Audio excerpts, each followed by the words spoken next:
And we're joined in this segment of the Coach's Show by Coach Jim Shively, who's going to be inducted along with his state championship baseball team into the Triton High School Hall of Fame. Man, it's good to talk to you. It's been a lot of years since I've had a chance to talk to you. It has been a while, yeah. Before we get into that 2001 team that's going in with you, I want to talk a little bit about some of the teams you had before that, because before that it was a one class system, and you guys, I think, if you were in our sectional over here at Plymouth, Yeah. and I remember my God, you had some good teams. I'm thinking about trying to prepare for them. Where do you pitch those? You had an unbelievable string of really great players on those teams. We did. I know that one year, that 97 team, 8 of those guys went on to play college baseball. Yeah. So we had a lot of talent with those guys. And we were offensively, defensively really strong, pitching maybe not quite as strong as it could be. We didn't have the, maybe top end velocity arms that you'd like to have to win in the one class system. But, we were pretty loaded on the other side, though. I just remember trying to figure out how to pitch your guys was just, where do you basically you just hope it stays in the ballpark when you threw it up there. you had a bunch of, I'm thinking of one of the Blackbirds played on that team, the Gould brothers. Yeah, that was Scott Blackbird. Yep. And Kyle Gould was on that one. And I think Hensley's older brother was one of your pitchers. Yeah, he was actually a year before those guys. Okay. So he was there in 96, but not 97, which if he'd have been there in 97, it might have been a little bit different story. He was pretty good. And he was actually graduated when he was 17 in 96. I'm like, you really should have stayed back with that other team. That really gave us a chance. I just remember, and guys with speed, guys with power, good arms. I mean, you had some great teams in that era before 2001. Yeah. The year before, we probably, honestly, we were a lot deeper, and we had a little more pitching, and that was really probably a little bit better rounded team, but we didn't quite get her done with that team, but we did the next year. So I think that year was a learning experience that those guys took on into 2001 and took advantage of it. You've coached for a long time over the years. I mean, not anymore, but I mean, how many times does that happen? You have a team before that kind of teaches the other guys, and it gives them that push to be what they become. Yeah, it definitely did, and that year before, we really learned. There were a few mistakes that we made, just small little mistakes, and ended up costing us some things. And a big thing we learned from that 2000 team is we had to play in the regional, where we had a ground ball back to the pitcher, and this was like in the 6th or 7th inning, where the shortstop was coming across and didn't think the pitcher was going to get it. So then he was out of position to turn the double play. The pitcher turned and went to turn that double play, and the ball ended up getting by him. And so, we kind of learned from that, and that cost us a run that ended up adding and, costing us a game there, and, got knocked us out of the tournament to the eventual state champions. But so that next year, I'm not sure we turned a double play all year. Our theory was we're getting out. We're just getting outs when we can. We're good enough that we don't have to do anything special. We'll get them out. If we don't make mistakes, we're going to be able to win. And it worked. So, that you mentioned that, and I just remember all the playoff games I've watched. Especially once you get past that sectional, one play, I mean, literally, not covering a bunt can change the whole game. Yeah.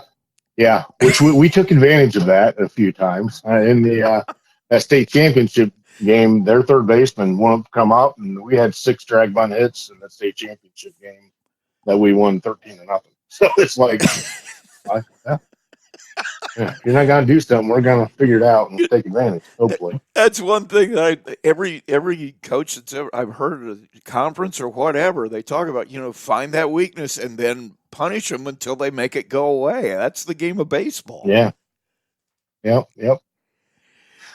Yes, it is. Whether it's on offense or defense, or teams aren't good at hitting the outside pitch or curtain. It's like, might as well do it till they do it.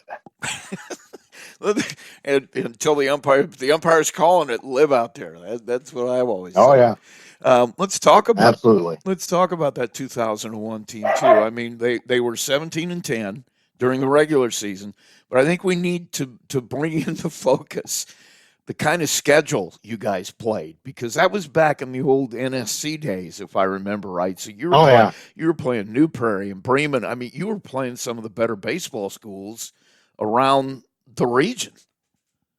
We were, and even our non-conference schedule. Yeah. We played you guys in Warsaw and Concord, and so we had we had Argus on there and OD on there, and so it wasn't all, but we had a lot of easy ones on our schedule, and that was something I think did help us in the tournament. I know facing Washington Township, Randy Roberts been over there for years, and I talked to him, actually got a chance to coach with him some summer ball stuff. And he's like, I told my guys that you guys were way better than your record. They didn't believe it, and it's like they play a lot tougher schedule than we do, and so yeah, that really I think helped us a lot. And we were 17-10, but actually we started off 2-5 that year. So once we got it going, we got it going pretty good. So. I was going to say, even that trip through the tournament, you mentioned Washington Township, year in, year out, that's one of the better small school programs in the state. I know Madison Shaw had a great team. You played a lot of really good teams in the tournament. Yeah, we were ranked 10th, and we beat Fort Wayne Blackhawk was number 4. We beat Washington Township was number 1, and Madison Shaw was number 2. So we had to go through, those guys. So yeah, that's not a bad. You can definitely claim you you went a hard route to get there. Yeah. So let's talk about some of those guys too. The Blackford name comes up all the time in Triton Athletics. And, Tyler Hensley, for God's sake, he's one of the best guys that has ever taken a mound around here. Yeah, he was really solid. And part of that was he ended up in a regional game the year before, walking in the game-winning run. And that really stuck with him, and he worked his butt off that year. That really motivated him, and it was a crappy thing for him, but I tell you what, that little chip on the shoulder motivation from that, I think really drove him to have the year he had that next year. I mean, he had over 100 strikeouts, and he had some real legitimate numbers, and had the North All-Star team. And he was a really good pitcher for us. He had some other guys behind him, though, too. I mean, the Blackford brothers are on that team, the younger guys, or Scott. I remember. Well, we had Todd was actually, he went on to, pitch in the minors. Yeah, he did okay. He did all right. But, he was a freshman on that team, but he only pitched a couple games on varsity that year. He was our number 4. But, as a freshman, we didn't have to have him, so we didn't kind of brought him along slow. And if we'd have gotten a spot in the tournament where we had to get beyond our 1 and 2, he probably would have been it at that point. But we were able. He had a good learning year that year, and he had a good year, playing left field for us. So you had some other guys. You had some other guys too. I mean, Yeah, Adam Wanamaker was a real good player for you. I remember Landon Grubbs. yep, Just a lot yep, of yep. guys Landon, that were really good yep, players. and Jake Burnett Yes. was, he was our co MVP that year with Yep. Tyler. They were our 1 and 2, and they played shortstop, and the other guy pitched. And Jake really came up big for us in that tournament. He's the one who shut down Washington Township, and that was a tough game because they did a lot of different things as far as base running and trying to get in the pitcher's head, and um, they quick pitch on you, and they just did a lot of different things that made it tough on you. But he went out and he just threw a gem and shut them down, and got us where we needed to be. I'm going to ask you in that bunch. There's always a guy that maybe doesn't get the headlines, maybe isn't in all the stat columns, but he's the coach's guy. Was there one of those guys that you remember beyond the others as, man, I loved coaching that kid? Well, Tyson Blackford was actually Scott and Todd's cousin. He played center field for us and was our 9-hitter. And, in single A baseball, I think one of the key things is having a complete lineup and being able to, do some damage all the way down the order, which, you get into bigger, you get definitely 3 and 4A, your guys are all, but in smaller baseball, that's not, some of those guys down at the bottom are kind of some easy outs sometimes. And, he could have been a, really solid leadoff hitter if we needed to. And, he's just a great kid. And, he was one that was, really nice to have around. Let's talk about you a little bit. I mean, you as a player, correct me if I'm wrong, but if I remember right, you played for a national champion at Bethel College after you got out of high school, didn't you? I did. Yep. We were my sophomore year. We won the national championship, and I played right field on that team. And that was really a fun time in my life.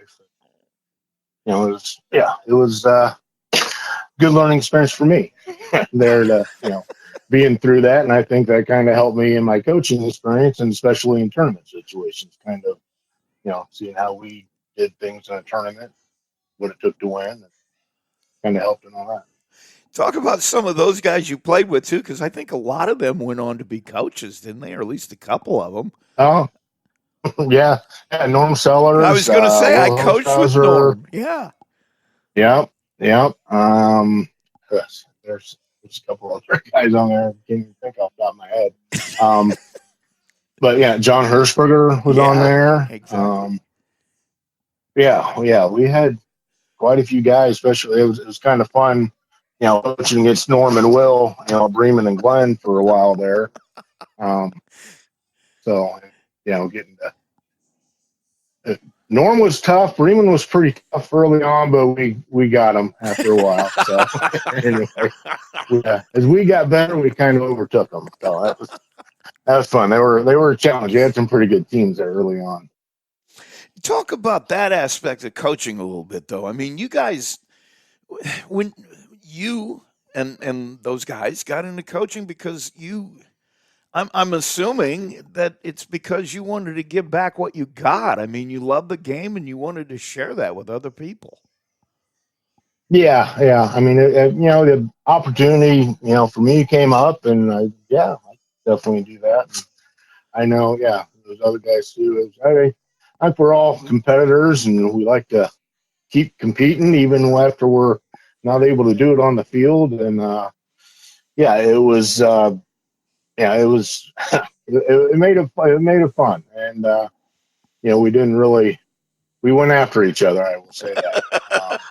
And it's always a little sweeter to beat a friend, honestly, sometimes. No, I know exactly what you're saying. One last thing. I wouldn't say it was better than beating Plymouth, though. Beating Plymouth was kind of that was the one we always had circled if we could get them, which we did a few times. Well, it's been a long time before that. We got beat up. So.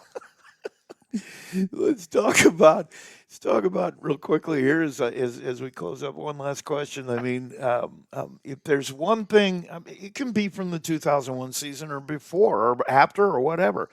What's the one thing about coaching, about playing, about the game that you remember more than anything else? What's your best memory? I think winning the state championship was the the kind of the icing on the cake. Because we were pretty good there for a while, and a lot of success, but that kind of topped it off of like I thought we did things the right way, and I thought I coached the right way, and I thought that just that was kind of the reward for working hard and doing it the right way, and trying to help all these kids improve and get to college and stuff like that. I kind of thought that was the reward for all of that. And I went on to coach. I didn't coach for a few years after that, but I went on to coach again some too. But that was kind of the what kind of topped it all off, and made it seem like it was worth it. Going in the Hall of Fame's nice here, but winning that was really the what made it feel all justified. Well, man, I want to thank you for taking the time. I appreciate it, and congratulations on your induction. I appreciate it. Thanks a lot, Rusty. That's Jim Shively, former coach of the Triton Trojans, headed for the Triton Hall of Fame. We'll be right back.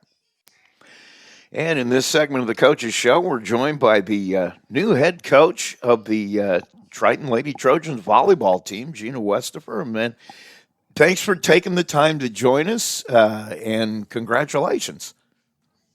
Thank you. I don't imagine you're going to need a lot of reintroduction to the folks around Bourbon. Probably not. Since we've been here, it's been lots of familiar faces and everyone just welcoming me back with my family and approaching us at all the other basketball games. So you've already been out to basketball games and everything else. Oh yeah. Well, talk about this process. I mean, I know you had a lot of success out in Las Vegas as a coach. Why Yes. the trip back to Bourbon? Well, to be honest, it was just on my heart. I wanted to move back home and be close to family and to my old community. And it just happened that when I reached out to a friend about moving back, she's like, "Well, I think the volleyball coach is retiring." And I was like, "Great." It was like a sign. So do you teach as well? I currently teach pre-kindergarten. Okay. Yes. And Yeah. and Yeah. is there a teaching involved in this one? Not definitely yet. They did approach me with possibly taking a position in the high school. Yeah. Talk about your time in Bourbon. I mean, it's like I said, it's not like you need a lot of reintroduction. Everybody remembers your time on the court and all the things you contributed. Talk about your days as a Triton Trojan. Well, they were amazing. I mean, that's part of the reason why I wanted to come back. I mean, aside from the success we had with volleyball and basketball, um, it's just a great community. The school Yeah. is one of those little tight knit communities. Bourbon is a very, small, close community. And like I said, when I came back, I mean, I wasn't even here a day before people were reaching out and excited, and it's just, I don't know, it's home. So yeah, it was really fun when I was here. Talk about the things you remember. I mean, there's got to be something you remember the most from your time in sports at Triton. I mean, what's the biggest memory you have? Well, I think the biggest memory is winning the state championship. So Uh, that's, you there's know, not much that that's can the compare. forefront. No, no, not much. You're taking over a program that, quite frankly, traditionally has been one of the best in this region, if not the northern part of the state. And what? There's only been three. You'll be coach number three, am I right, or coach number four? I mean, there's a lot of continuity there, a lot of tradition. How do Yeah. you feel about that? Um, well, one, it's a privilege. I mean, they have been very successful, and just that they trust me with taking it over, and so I'm really excited about continuing on with their success and seeing where they're at and seeing what I can do to kind of build on top of what they've already done. You're going to have to teach me here because I'm not a volleyball guy. I don't. I I played, but basically my experience is jump and slam. I don't know anything else. Um, I imagine there's a certain style of play for every team. There always is. I mean, Mhm. what's your style of play? What's your philosophy? My style of play is definitely more like a defensive style. I really like to teach like the passing and that first contact of the ball, just having great ball control. Because I feel like, everyone says it, but defense wins Right. championships. Yeah. So even though, the hitting is the fun part and it's the exciting part, it's got to start with that first touch. So, yeah. I gotta feel like that's a good approach for a smaller school. Just saying. I mean, you're going to face a Yeah. lot of schools that are more talented, that have more athletes to choose from, and being Yep. able to defend that, I'm sure, is going to lead to wins. Exactly. Yep. That's the hope. I'm sure you took a look at the program before you decided you wanted to do this. I mean, what do you see when you look at the current? I mean, they had an enormous amount of success. They've been solid. I mean, what do you see when you look at the program? I think they have really great foundation. I think the one thing that I really appreciate when I watch is I just think they have really great team culture. I got an opportunity to meet with some of the players this week and kind of ask them things that they loved doing, things that maybe weren't their favorite things to do in the past. And like one of their favorite things was like all the team building and the team bonding and like really just building a solid team foundation that you can stick together through wins, losses, ups, downs. I think that's something that's really important, and I think they already have a really great foundation there. Let's explore that a little bit, though. I mean, there are things you're going to want to accomplish that maybe are different. Every coach has their own stamp they want to leave. I mean, what are some of the Hmm. things maybe you think you'd like to see as part of this as it moves on? Well, I think first and foremost, everybody wants to win a state championship. I Yeah. mean, I think that's always your ultimate goal. I do think they have the talent and they have the ability to do so. But for me, one thing that I did in Las Vegas that I would really like to bring here is building the program kind of from the ground up. So getting my hands on the little kids and kind of including them in their development through, I've worked with kids all the way down to 5 and just getting them to love that game and kind of build that through their middle school programs, bridging the middle school into the JV and into the varsity, and just kind of building like an overall program within the school. It's interesting you say that because every successful program I've ever talked to says it starts at the elementary school and building from Yeah. there. So I'm assuming you're going to want to make sure that happens here. Yes, absolutely. I've already got lots of ideas and things in the works. And one of the things I really love is that the community is such a close community that I don't think it's going to be an issue, getting those older girls to kind of mentor the younger girls and getting them excited about the game. So Yeah, it's exciting. it's going to say Bourbon is a tight community. Yes, absolutely. Talk about some of your players coming back. I'm sure you feel like you got a good solid base. Um, To be honest, I don't know a lot about who's coming back. I Uh, did ask the girls. I said, "How many are returning?" I think they said 6.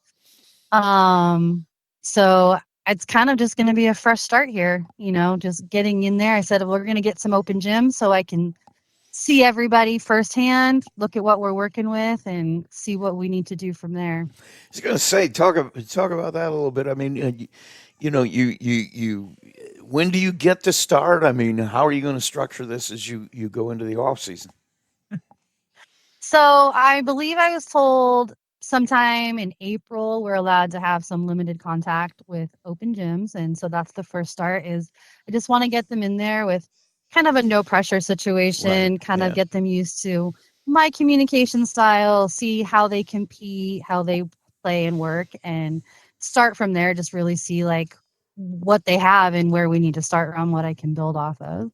And then I think right after school's out up in June, we're going to get up and running with summer workouts and strength and conditioning and probably get them in the sand and, just really working them over the summer. I'm sure they'll love me. They always do love the head coach, don't they? Yep. Um, are you going to? This is a crazy question. I'm sure you're going to have some assistants that are coming back, or some folks that have already expressed a desire to, either stay on or come and help you. I mean, I'm sure you've got those people in mind. Yep. So I'm pretty sure, I've have talked to a couple of people. I've had a few names mentioned to me. I don't know that anything is solidified Right. yet, Yeah. but we have some pretty good prospects to come in and that I think will really help I, the program and have great experience.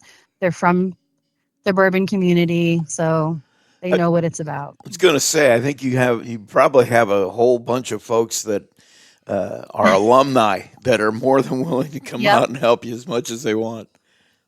Yep, quite a bit. Talk about yourself a little bit. I mean, tell us a little bit about what you've done since you left Triton.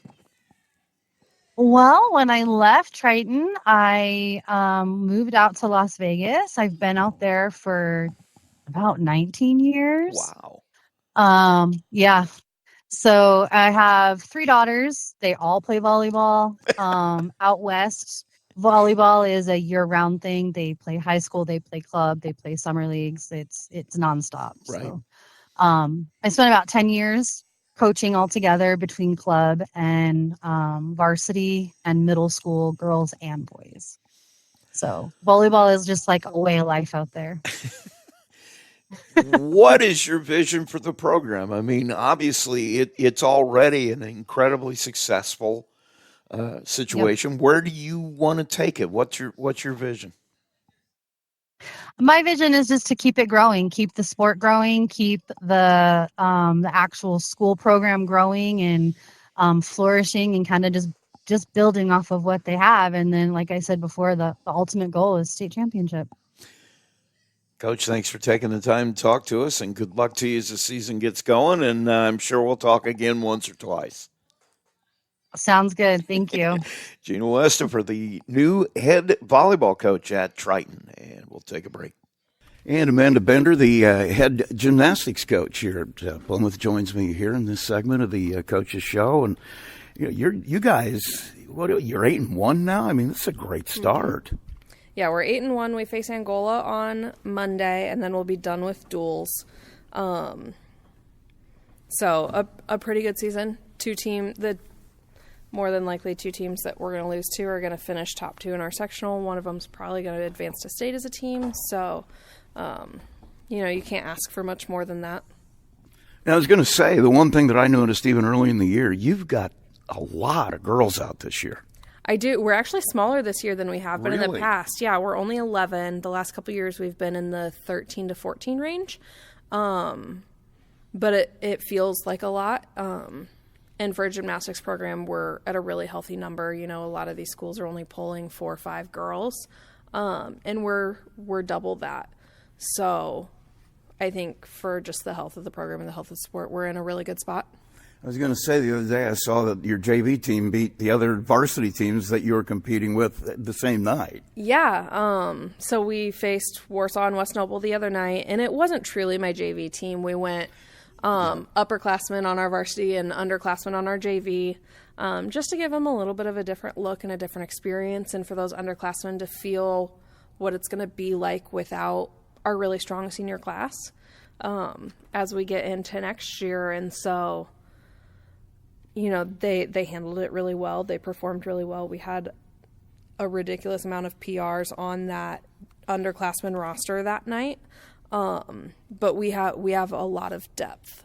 Not only do we have good numbers, but we have a lot of depth and a lot of girls who are at very similar spots. I was going to say, explain that a little bit too, because JV and varsity doesn't work exactly the way it does in other sports. I mean, you pick the night of who's going to be, whose scores are going to count.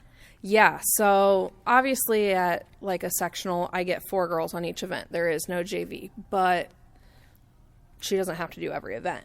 On a dual meet night, typically we're all in a rotation together. I would compete 10 or 11 girls back to back, and I get to decide the order and decide on that specific event who is a JV score, who is a varsity score, and it can depend on event who is where. So, you know, a little bit different than basketball or golf or football, where you either play a night or you don't play a night. In the sense, on weekends, we're the same way. You either compete on a Saturday or you're not in the varsity roster to compete a Saturday. But on those weeknight duels where we get a JV and a varsity, there's a lot more flexibility. But I think it's because each event demands so many different things. Right. So when you're looking at a roster, I mean, what kinds of things? I mean, obviously, it's a different skill set in each one of the events. What are you looking at when you're putting together a team for that night? Yeah, so I mean, I'm looking at consistency. I'm looking at their scoring average. I'm looking at their start value. I'm looking at, you know, their mindset and their mental health. And, you know, is varsity all around too much for a freshman on any given night or at a big invitational? You know, is it better to ease them in one event at a time? And luckily we have the depth and the ability to do that and kind of put that in the forefront of managing stress and managing performance in that aspect of, you know, if we can go in and worry about one thing at one time and not have to worry about, you know, 4 different routines of 10 different skills a piece and all of that, do we get better performance out of us and do we score better as a team?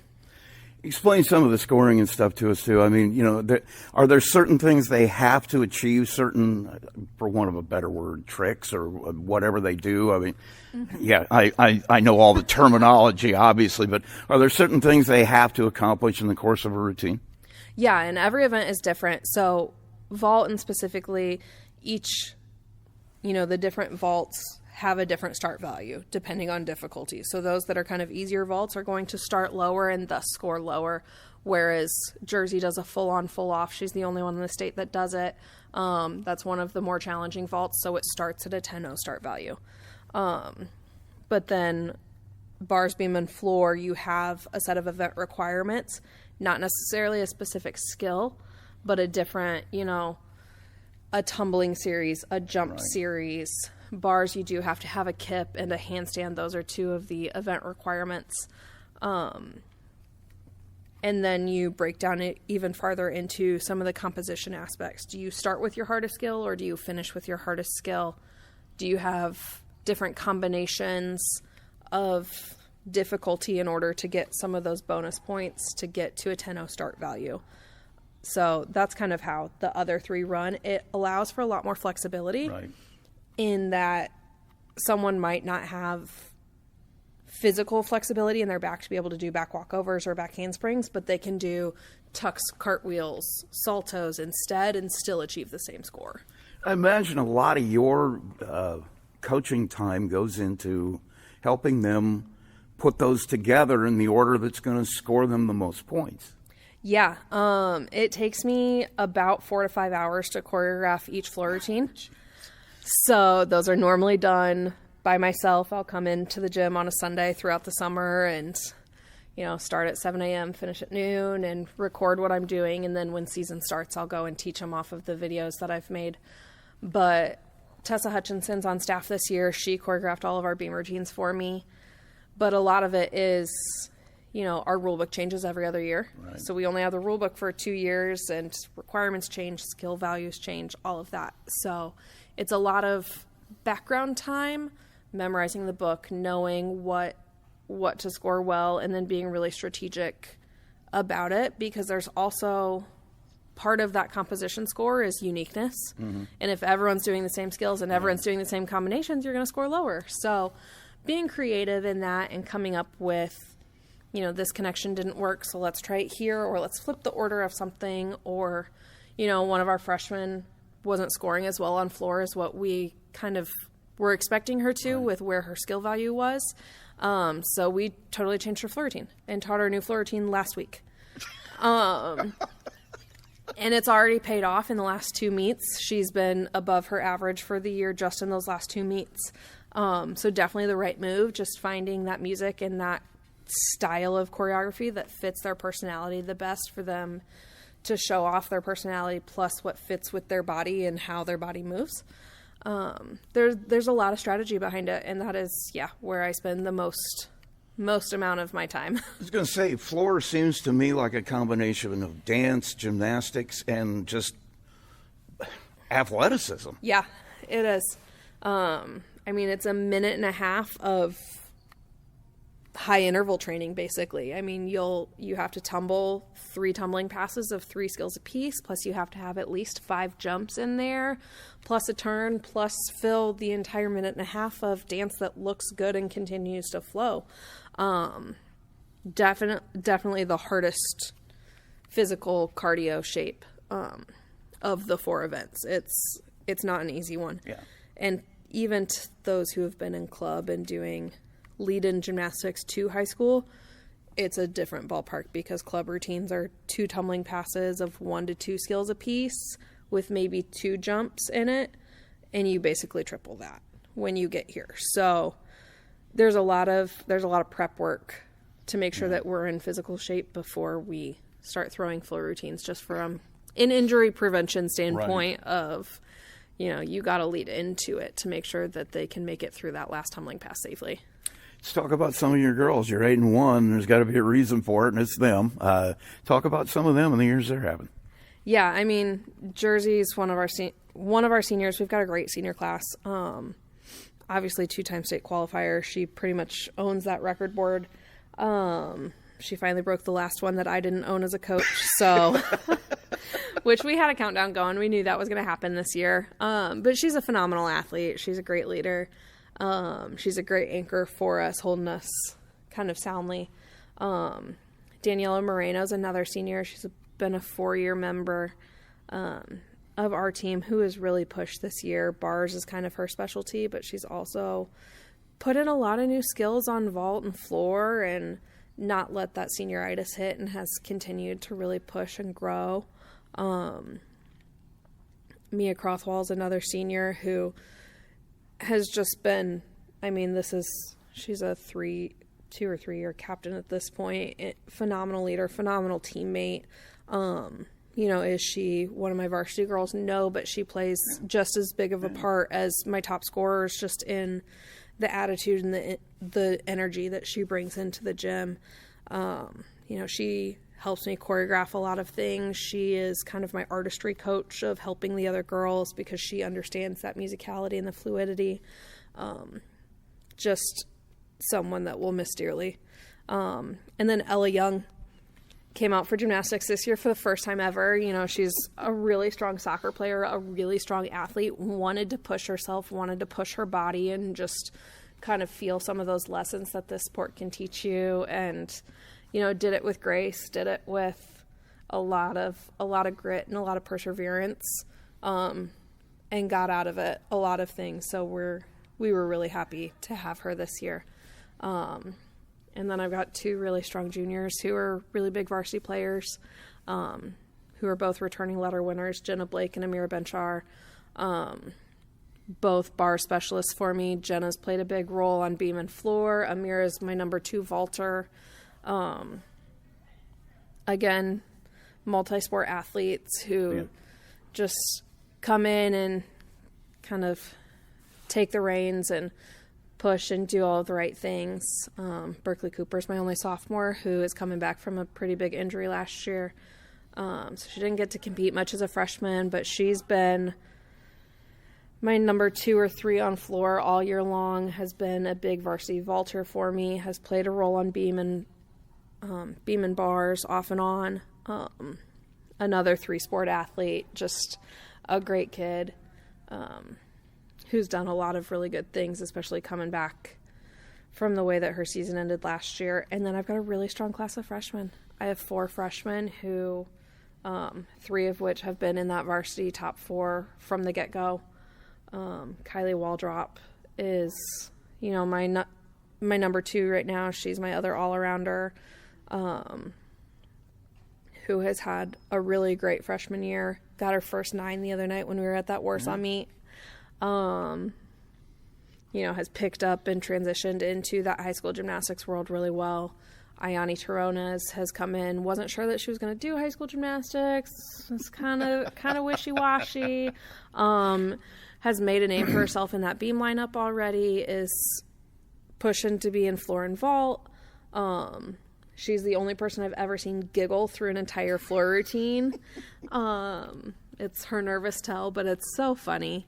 But she's done a really great job. Aislinn Riffle this year has come in, played a big part on beam and on floor as well. Gotten a lot of growth out of her on bars, so she'll play a huge factor on bars next year for us when we lose our senior class. And then Hadley Courtney, who is another 3-sport athlete, came in coming off of some injuries in the club gymnastics world, and has made that transition to high school pretty well. Was a strong JV girl for us this year and will continue to grow and play a part next year. Let's talk a little bit about what's coming up. I mean, you've got the tournament. You said you have your last duel is Monday. And then the big part of the year starts. You are in an area where gymnastics is just the So best tough. teams in the state are right here in this area. Yeah. Our sectional and regional are both really tough. Angola is a super strong team. Then you get into Elkhart's really good too. You get into the Fort Wayne area where you have Homestead, Bishop Dwenger, Fort Wayne Carroll, Huntington North is really strong this year. Fort Wayne Concordia is really strong this year. So it's going to be a battle for whoever gets out. We do have new advancement rules this year in how you can advance on to the next level of the tournament. So I'm interested to see how that plays a part. I think it will play in our favor a little bit. You used to have to finish in the top 6 on each event to have a shot. Right.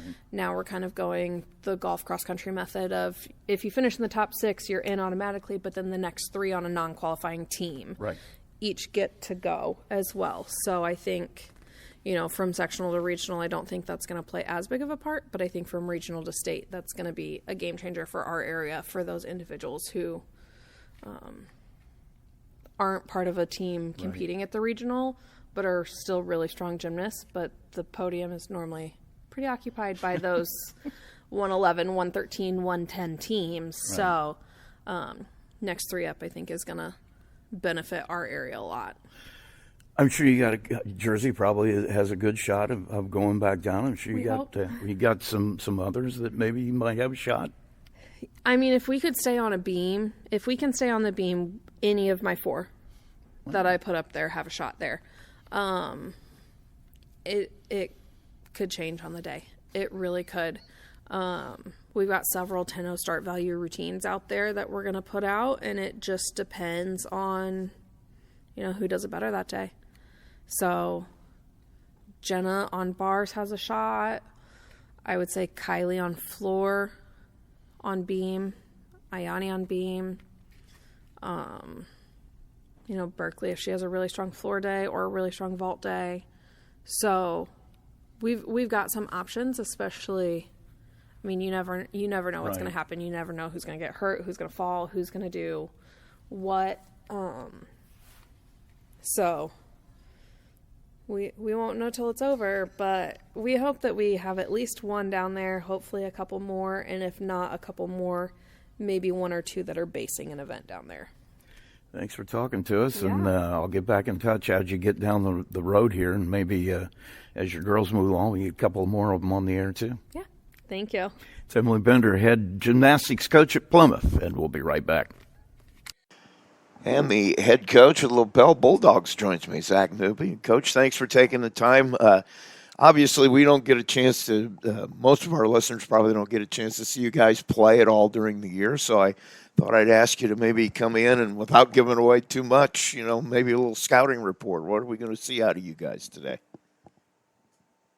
I mean, you're going to see a team that comes in and tries to play the game the right way. We play hard and we just try to do little things. We think that if we can take care of those things, that everything else will take care of itself. So, try to block out when shots go up and be in help side and take care of the basketball. So nothing special, nothing unique. Just try to play the game the way it's supposed to be played. And you guys, I was looking at your schedule a little bit.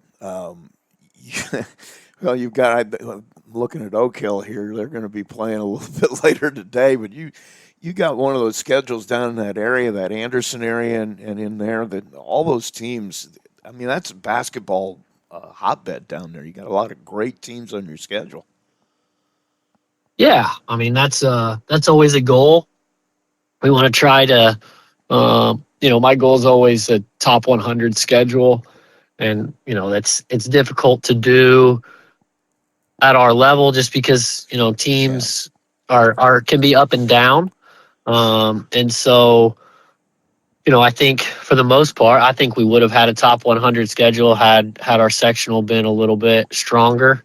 I think we were actually in that 90 range until after the sectional. So, we've got there's good teams. We're surrounded by good counties, Hamilton County and Hancock County, and so there's really good teams here in Madison County. So that's we're not afraid to challenge ourselves.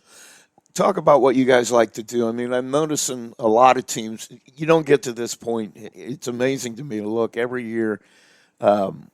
Most teams that get to this level, you're holding guys to 40 points a game or less than that, right around that area, that 30 to 40 range. It appears you guys are doing that. I mean, is defense what you like to do, or offense your thing?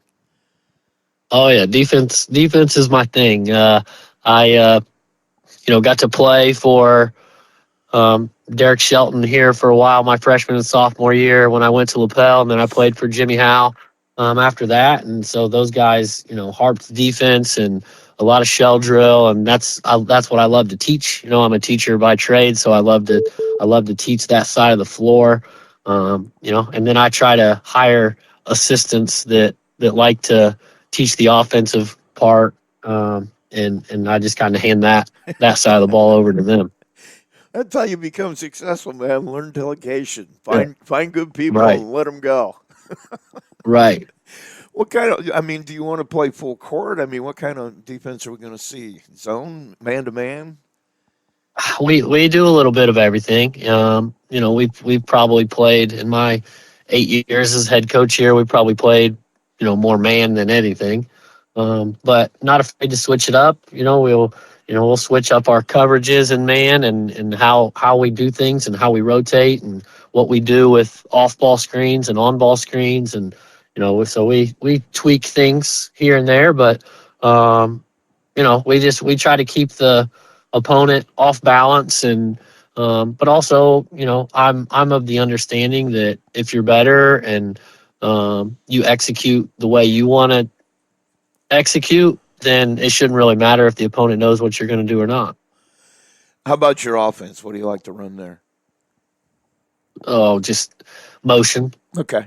I think that's hard to scout, because you're just reading defense. We don't have set rules where, if this happens, it's this, or we're curling every time, or we do, there's no continuity. We don't run a lot of sets.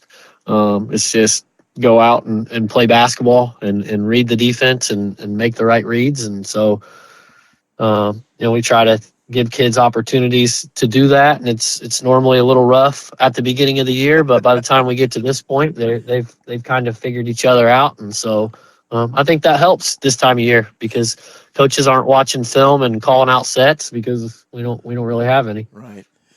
Let's talk about some of your players too. I mean, all I've got your numbers, but it looks like Lanaya Willis is a force to be reckoned with. I mean, she looks like she's leading you in most categories. She must be a great player.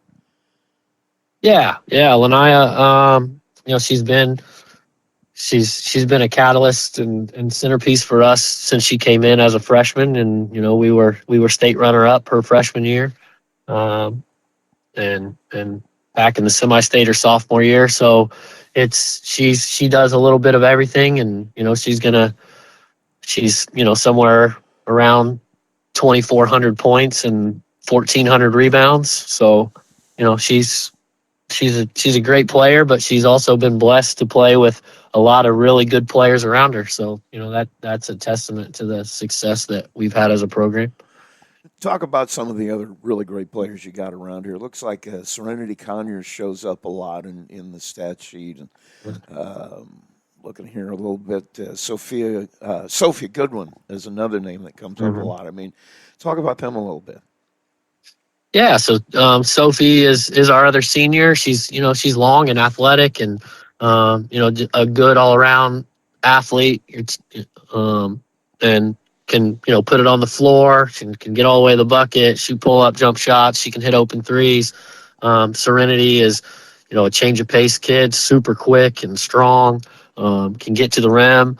Layla Dawson, runs the point for us, and she, her assist to turnover ratio is really good. Just takes care of the ball and keeps us organized.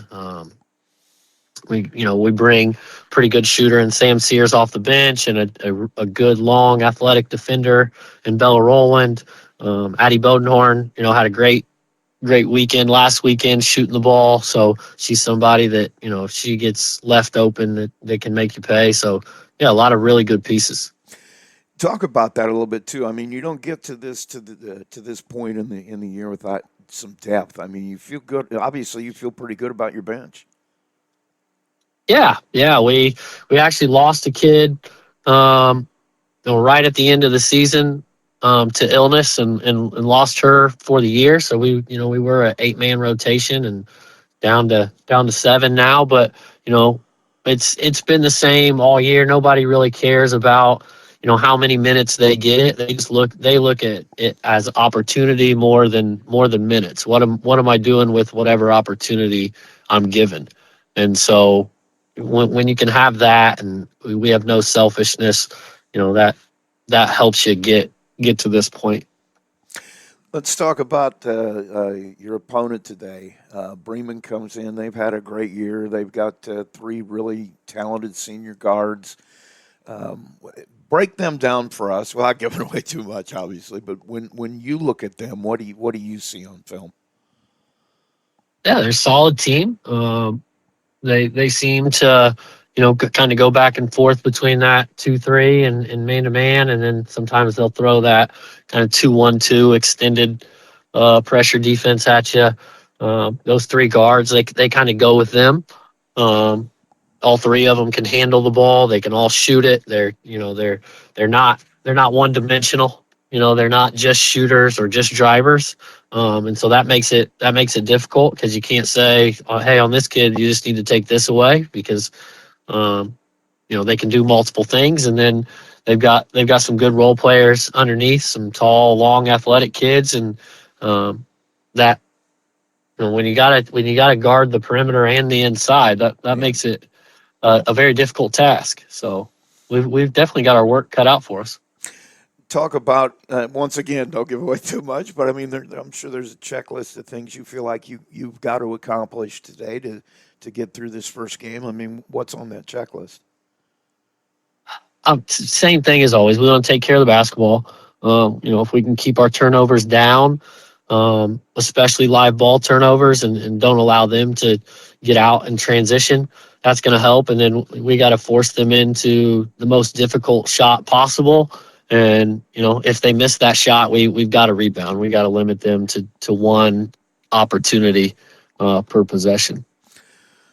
Coach, I want to thank you so much for taking the time, and good luck to you today. Well, actually, we're recording this on Friday, so good luck to you tomorrow. And I appreciate it. and we'll see you later. All right, thank you. And Zach Newby, the head coach of the Lapel Bulldogs. And we're with this week's Tony the Boss Ross Athlete of the Week, Jersey Hunter. You're going to walk me through all of this, okay? Because you own the record book now here. Yeah, a lot of hard work and a lot of hours and a lot of time put into the sport. It's paid off, obviously. So You own them all now, don't you? The vault, floor, everything? Floor, not yet. Not yet. Okay. There's floor still up, and yeah, that's it.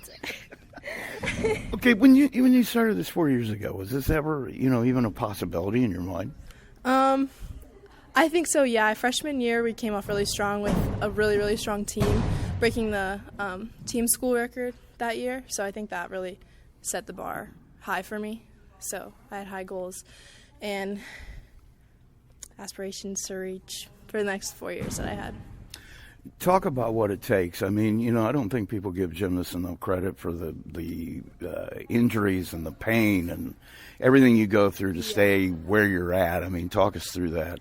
It's definitely very demanding on the body, not even just physically but mentally as well. And you have to balance school and your personal life and all of that with gymnastics. So that's really hard to balance, but we all managed to do it.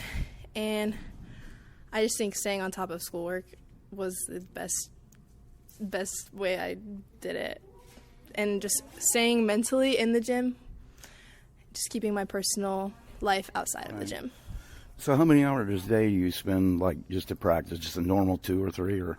Practice is 2 hours and 45 minutes every day, except for Wednesdays. I imagine early in the year it's a little bit different than later in the year because you probably have to get back into shape. Yeah, the beginning of the year, we condition through the whole season, but the beginning of the year is definitely a lot more demanding with our conditioning, and practices are just a lot harder on the body because we're just not there yet at the beginning, but it definitely gets easier throughout the season. I've seen you guys condition a little bit, and it's kind of insane. Yeah, we condition a lot, but I think it's for the better. Helps us with everything. I've been in here trying to set up for a basketball game, and you guys are running up and down stairs and doing it's Every insane. day. Yep, every day. You do that every day? A lot of the time, more than not.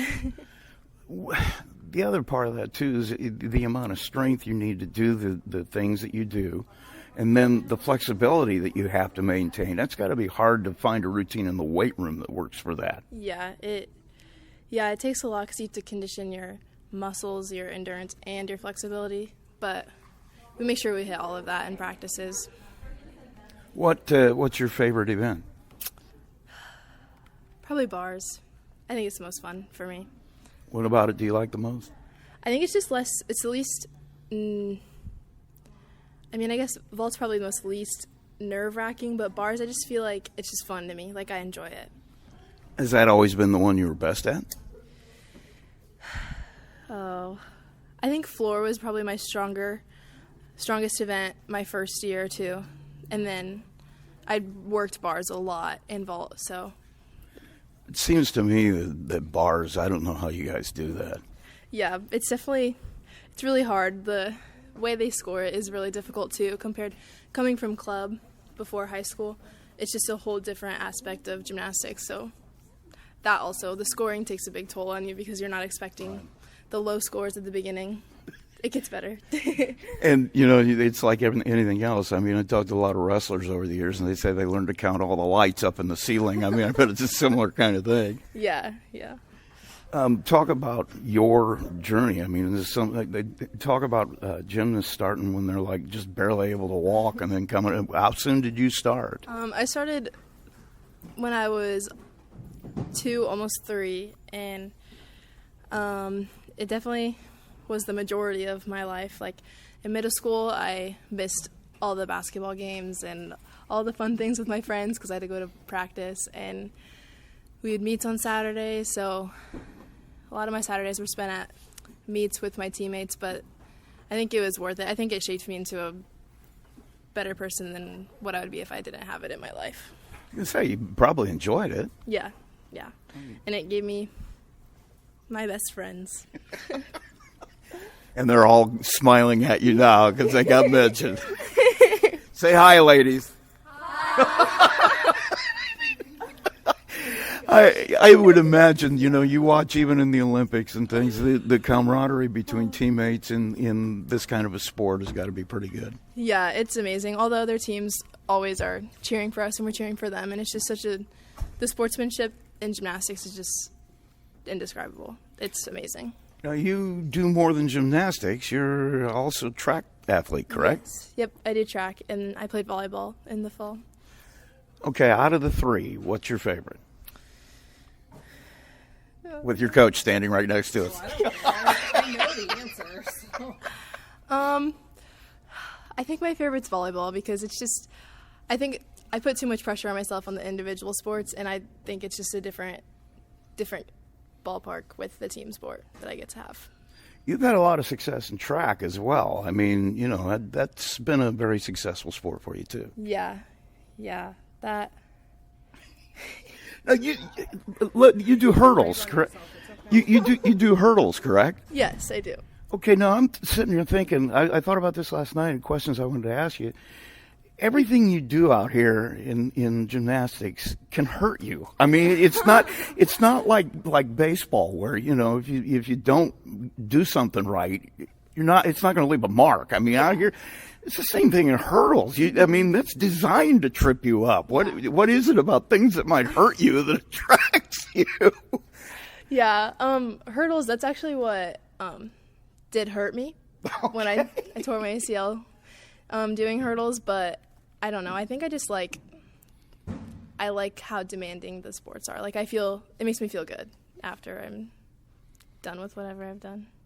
Let's talk about you a little bit. I mean, you have a family, obviously, your mom and dad's names and your brothers and sisters. My mom and dad, Jen and Travis, and then I have 2 younger brothers, Jensen and Gentry, and 2 older siblings, Lainey and Boston.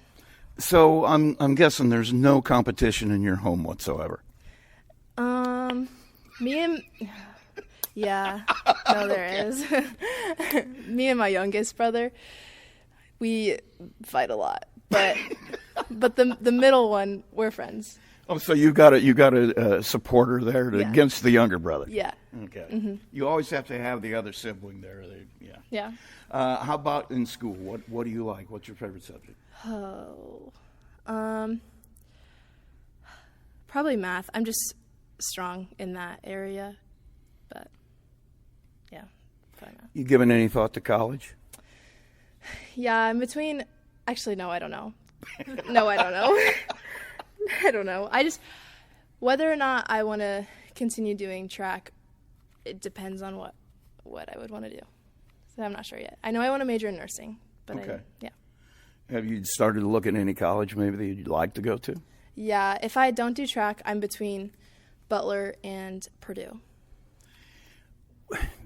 What is the major holdup on track? I mean, I don't want to ask something that you don't want to tell me, but I mean, I've got sons that decided they didn't want to do anything in college, and it was because they'd done so much in high school that they were just ready to be normal people. Right. I feel like that's how I kind of am too. Like being out when I was injured, that it sucked. It was horrible, but the break was really nice. I'm not going to lie. It just made me feel a lot better, and I feel like after seeing how that was, like, I don't know, it just seems like it'd be nice. And track, I just stress myself out too much. I just put so much pressure on myself. Well, and there's a lot of pressure on you from the outside too. When you're a good athlete, you get a lot of folks trying to pull you in a lot of different directions. Yeah, there's definitely a lot of high expectations I feel for myself that are out there. And sometimes it's really hard to manage keeping on meeting those expectations. Sometimes it's just kind of nice to be a normal kid, isn't it? Yeah. Well, I want to thank you for getting to know us a little bit here. Good luck to you as you go on. Let us know about your college choice, and we'll talk to you again soon. Thank you. It's Jersey Hunter, our athlete of the week. We'll be right back. It's time to announce this week's Tony the Boss Ross Athlete of the Week, given in honor of longtime Marshall County and our own Max 98.3 broadcaster who died suddenly a year ago. His legacy of dedication to his craft, unending work ethic, and devotion to the athletes and coaches in the area will never be matched. It's a legacy we try to honor each week with this award. We'll let you know who this week's winner is right after a word from Johnson Danielson. Johnson Danielson Funeral Home has been established in the community of Plymouth since 1879, and its staff is committed to providing care that goes beyond the expected in serving today's families who call Marshall County their home. They welcome families seeking options and alternative ways to pay tribute to someone, from burial packages to pre-planning to planning a checklist. The professionals, along with caring staff at Johnson Danielson, are available to assist your family 24 hours a day by simply calling 574-936-2829. Visit their website at johnsondanielson.com for a complete list of services. Johnson Danielson Funeral Home. Service beyond expectation. And this week's winner is sophomore basketball player at Plymouth High School, Caleb Ellery, who scored 22 points in the fourth quarter against Knox on Tuesday to help his team come from behind for a win. Sent us all scrambling to find out what the school record is for the most points in one quarter. But Caleb had 22, and for that he's going to receive a certificate, a history of the award, a T-shirt commemorating the achievement. He'll also be a future guest on the Saturday Morning Coaches Show. That'll be coming up next week, hopefully. Caleb will be eligible for our Tony the Boss Ross Max 98.3 Athlete of the Year Award later this spring, which carries with it a plaque and a college scholarship. Compliments of Max 98.3 and Johnson Danielson Funeral Home. Tony the Boss Ross Max 98.3 Athlete of the Week is brought to you by Johnson Danielson Funeral Home in Plymouth. And don't even try to turn the dial. Just go grab another cup of coffee and come right back. Coming up in just a few minutes. Somehow I got to Frankfort between the end of this sentence and the next 15 minutes. We've got Bremen girls basketball coming up for you, so you don't want to miss that. It's the semi-state action at Frankfort.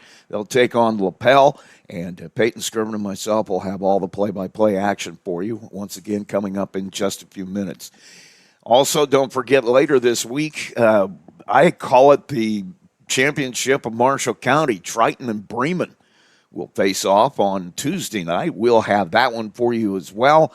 Our tip-off will be, as usual, right around 7. Pregame show around 7. Tip-off at 7:30 for Bremen against Triton on Tuesday night this week. I'm Rusty Dixon. That's going to do it for the Coaches Show. Have yourselves a great weekend, and, I'll talk to you in a minute or two.